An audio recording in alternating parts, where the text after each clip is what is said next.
Okay, so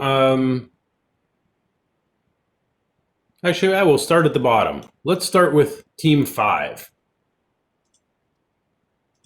So maybe someone from Team 5, if you can use your mic, tell us what you liked or didn't like about the approach. What can the other teams who didn't read this article, what were the takeaways if somebody from Team 5 could share these?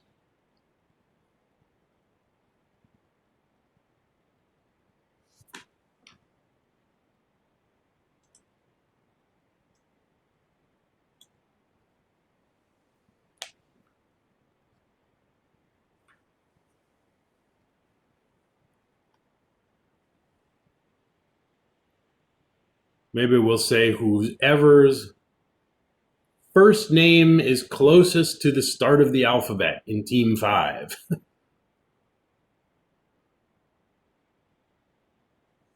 Tell us a bit about the approach in the article that was assigned to you. I can just go. It's Sure. okay.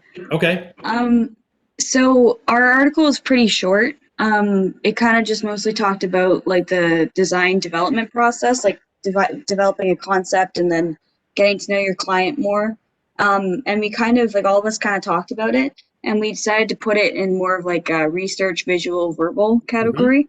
So it's you research, you gotta know your client, because sometimes you don't get all the information from them, so you have to dig a little deeper. Yep. And then they actually said this line in the article, the create unity and harmony with the design concept. So then you have to make it all go together. And then for verbal, just kind of listening for words that the client used to describe what they want, and then kind of feeding off of the word to create a cool design kind of thing. Yeah, that's a great tip about really listening and listening to the language that they use, because that's going to give you going to give you some useful clues in terms of, how does the client see this? So then how do we take those words and translate them? Okay, that's great. Thanks, Josie and team. Excellent. Okay, team 4. Someone tell us a bit about the article that you read and what you liked or didn't like about the approach. I think we all fairly liked it. It was about like setting real hours on your work. Granted it was from like 2000, so the work environment is a little different than it is now. People can't take their work home as easy as they can now, which is probably more important because you work for 8 hours in an office, then you come home and work for another 8 hours, and you get burned out, and that's really hard to come back. So setting those real hours is very important. And I talked about making deadlines is they're still how business is done. You can't just go, oh, we'll get it done, we get it done. So it's still, of course, deadlines and stuff and check-ins. It's all important as well, but it's setting those realistic deadlines. You got 30 hours worth of work. You don't say you'll have it done by Tuesday. You go, oh, we'll have it done by next Monday for you. And that's pretty much what it was. We really like the her quote at the end was, believe paying designers well. Mm-hmm. Lets you know that they're valued, because if you don't feel valued at work, you're not gonna want to put in any extra work. You're gonna the bare minimum, get your check and go home. Right. Okay. All right. Thanks, Ivan, and thanks, Team 4. So a lot about kind of reality here. Okay, Team 3. We don't have any notes here.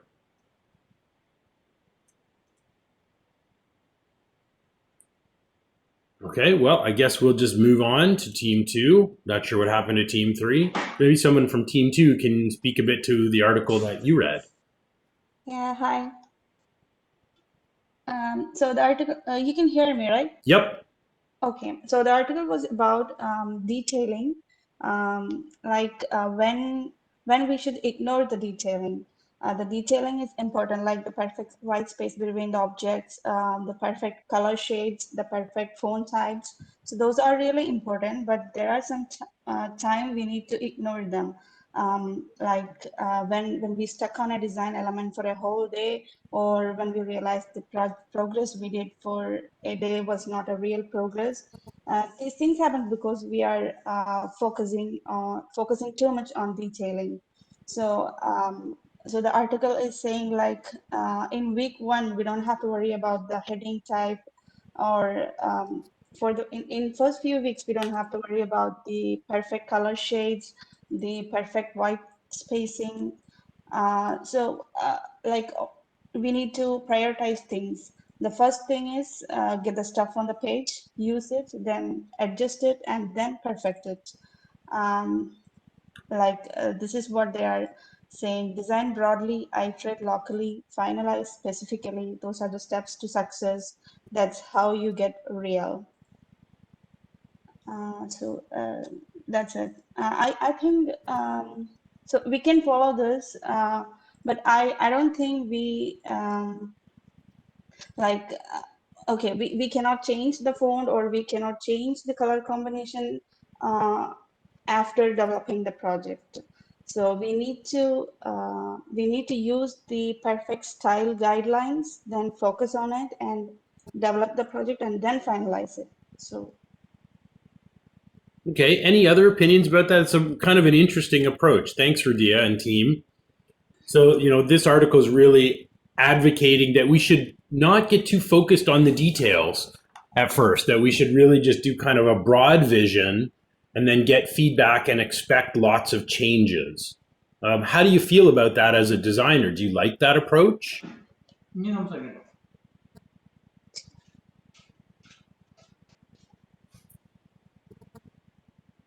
Anybody else have any other opinions on that view? I think it would be a good view, mainly because if you put so much time into the details and then have to change everything because it's not to what the client likes, then it's a lot of wasted time. Good point. yeah. Good point. Any other thoughts about that? How broad, how detailed should you be in your early designs?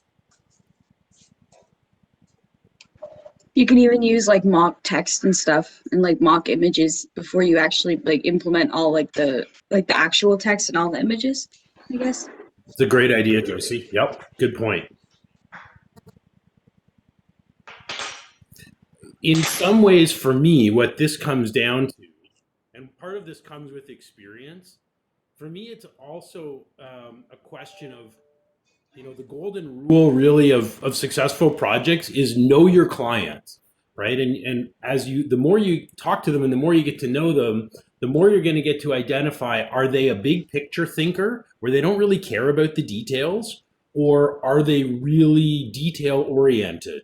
So you may design more broadly for one client, and another client may demand, they want to see more of a sort of pixel perfect mock-up from the beginning. So it's perhaps a question of not really a one approach fits all, but you also have to know who and get a sense of who is your client and how much do they care about the details and how much sort of creative control are they giving you to do the design versus how much control, how much do they just want you to implement their vision right down to the last detail.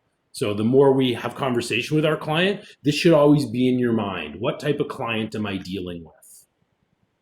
And that'll should inform your approach. Okay, and team one, tell us, maybe somebody from team one. You've all got some notes here, which is great. Maybe one person could kind of summarize and tell us overall what you liked or didn't like about the approaches suggested in your article. Good morning, Rich. Morning. Our article was about pixel perfect mock-ups, like how you could create one using Photoshop. And then we had wireframes in the article. So you could create a basic wireframe to design your website. And then the third one that they talked about was browser mock-ups. And this is like creating, just going straight into the browser and creating the design. I think one of the best ones almost is the wireframe, because you can start with the wireframe and then branch off into the other two. And it's the quickest making a wireframe. So then you can just put your design there and then think later on what you want. And as well, you can make a pixel perfect mock-up later and then go into your browser later. Because one of the things I deal with all the time, and I think a lot of people deal with, is sometimes you're just sitting in your text editor and you're just trying to think of like what to do.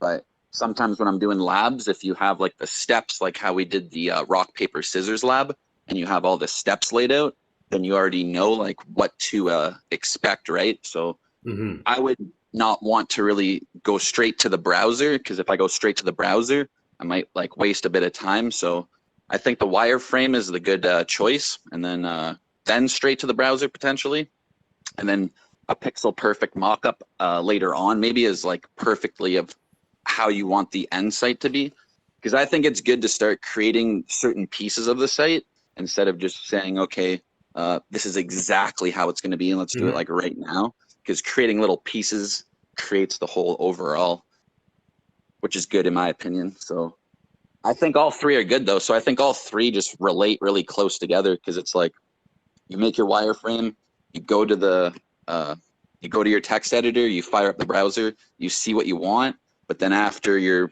doing CSS in the browser, you're like, I want this here, I want that there.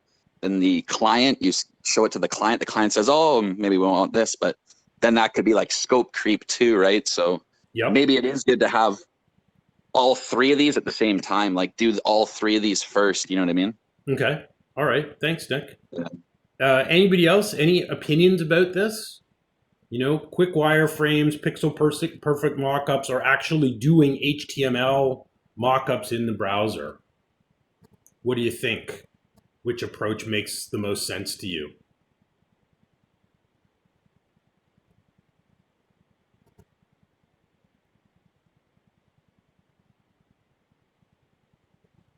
I know for me personally, I really like the idea of doing something kind of in between the two of the quick wireframe and the pixel perfect.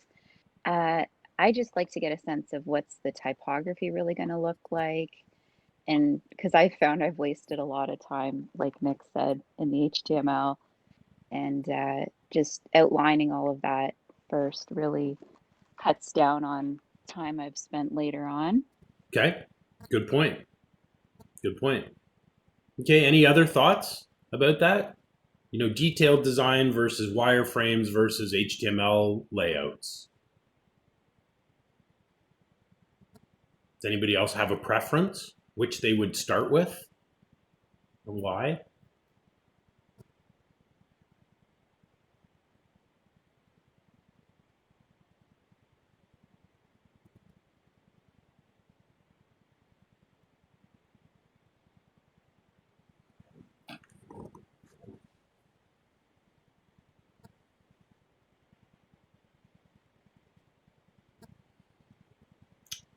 Okay, not seeing any other comments, which is fine. I would recommend that you may want to, so each team was assigned one, okay? Hung, you like the hand wireframes hand drawn for efficiency and time, probably?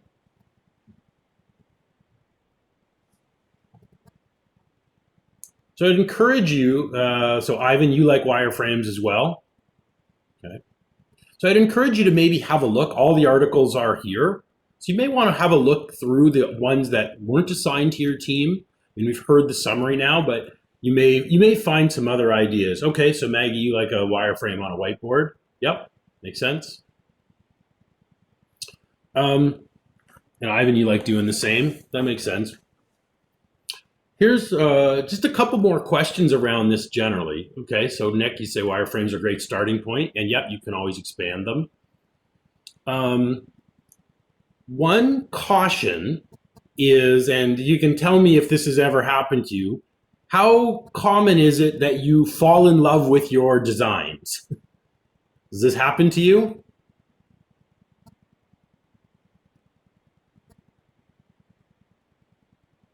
Never before? Okay. I think, yeah, you get attached to your designs, and then at the same time, you're almost afraid of being criticized because you do like them so much or spent so much time on them. Yeah, right. And, you know, it's your own work. So you're putting some of your own mind and kind of heart and soul into that creative work. But professionally, part of what we should expect is we should have the expectation that that first design, very often, it's going to have at least one iteration. It's rare that you're going to do creative work, show it for the first time to your client, and your client is going to say, it's exactly what I want. I love it. Don't change a thing. Yeah, occasionally, Josie's saying, especially and was challenging and has cool features. So here's one approach to that. Sometime in the past, I haven't been able to get him to come to class for a while.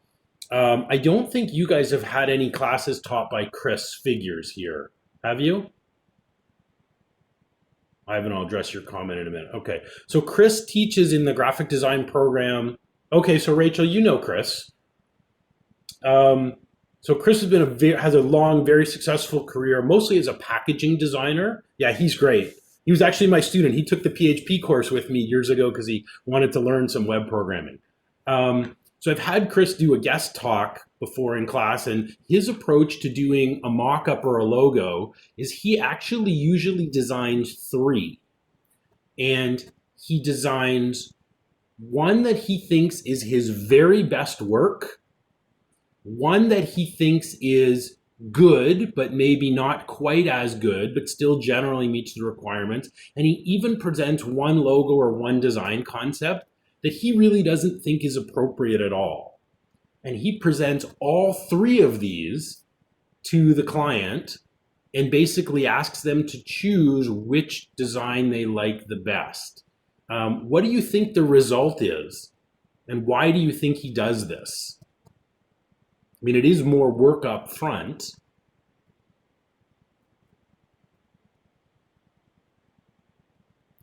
Yeah, it's like a selling strategy. Yes, Maggie's trying to see if the client knows what they want. That's a good point. Why would he give them a design that he thinks isn't great work or maybe isn't that appropriate for the client or for the project? Yep, to see if what they want follows the design guidelines. Sometimes designs to the designer don't seem as good to them, but are best in the client's eyes. Josie, that's a great point. He says about a third of the time, the client picks the design that he thinks really isn't good or really doesn't fit well. Well, I think it's like make the client feel like they have options. Right, you're giving them options. That's a good point, Hung. Yep. So they can pick it, one of them, and then when they pick it, it's more like on them because they pick that. Great point. So now we just modify based on that. Yep. Has anybody here ever gone house shopping before? You ever been looking at houses to buy with a real estate agent? Okay, Nick, yep, you've been. And did you like, if you think back, if you can think back to the first house you saw, what did you think of it? Did you buy or did your family buy the first house? Okay, so Maggie, you weren't impressed.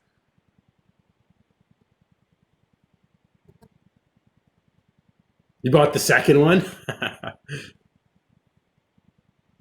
Not the best on the first one.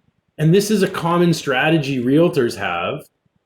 Yeah, you saw a bunch of different ones. And Nick, what about the first 1 or 2 that you saw? Were they suitable?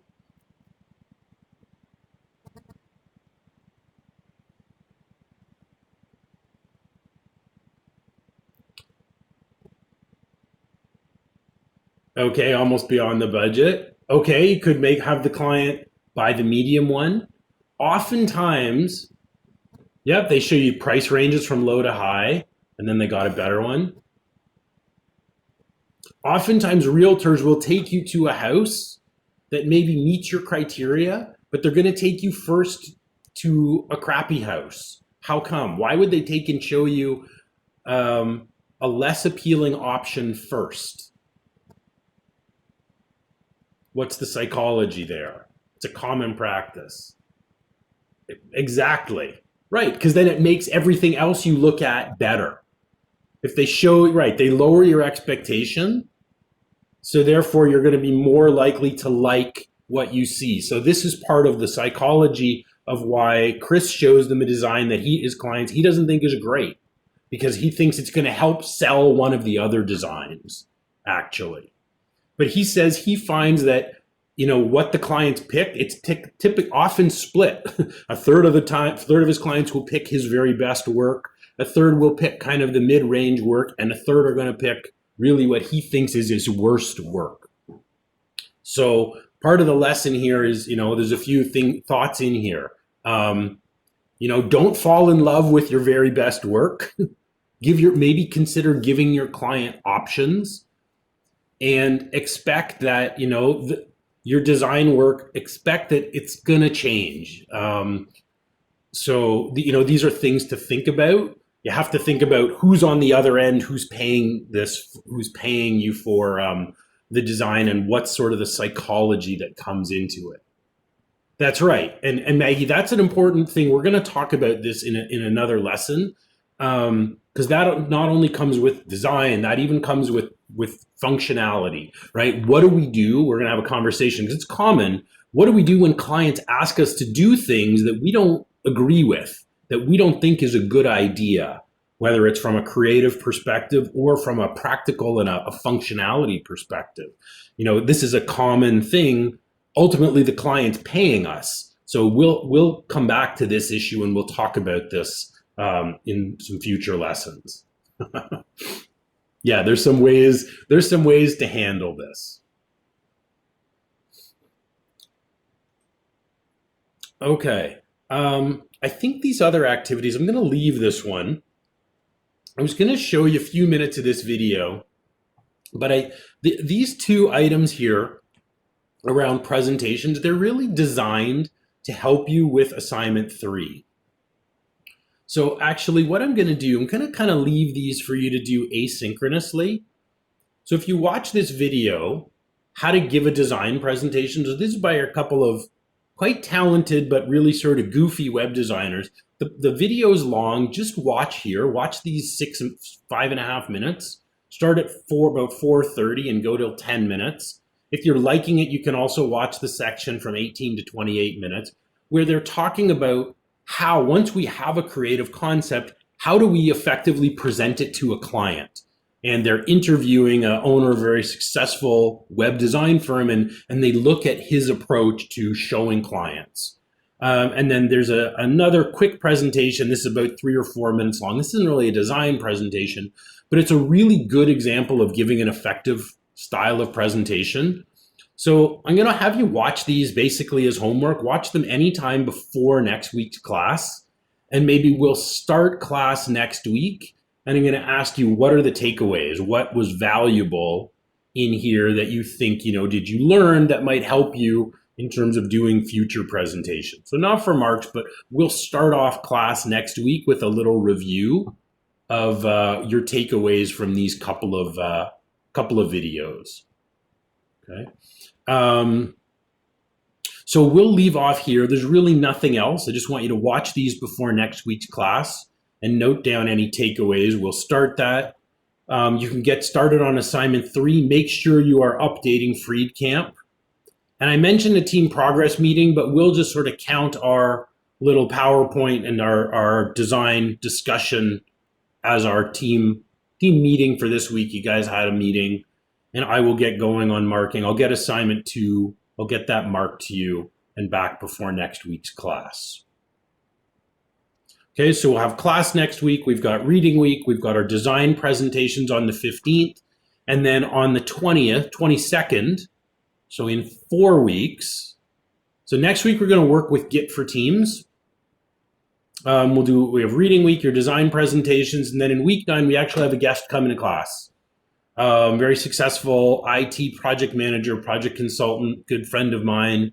And he's going to come to class and share some of his experiences and also kind of talk about managing a large scale enterprise level web project for a big corporate client. He's going to give you an kind of behind the scenes look at what that kind of project looks like. And we'll have some discussion and some exercises. Yeah, he's had a really interesting career, and he comes to class every year, and he's graciously agreed to join us again. And students really enjoy having him come and getting a window into his work life and experience. So that'll be in week 9 on March 22nd. Okay, so all you got to do for next week, about 10 minutes of video watching and take some notes, and we'll lead off next week's class talking about those takeaways, and then we'll work with Git for Teams, which is going to help you collaborate through Git for the rest of the project in the course. Okay, have a great few days. I will see most of you on Thursday.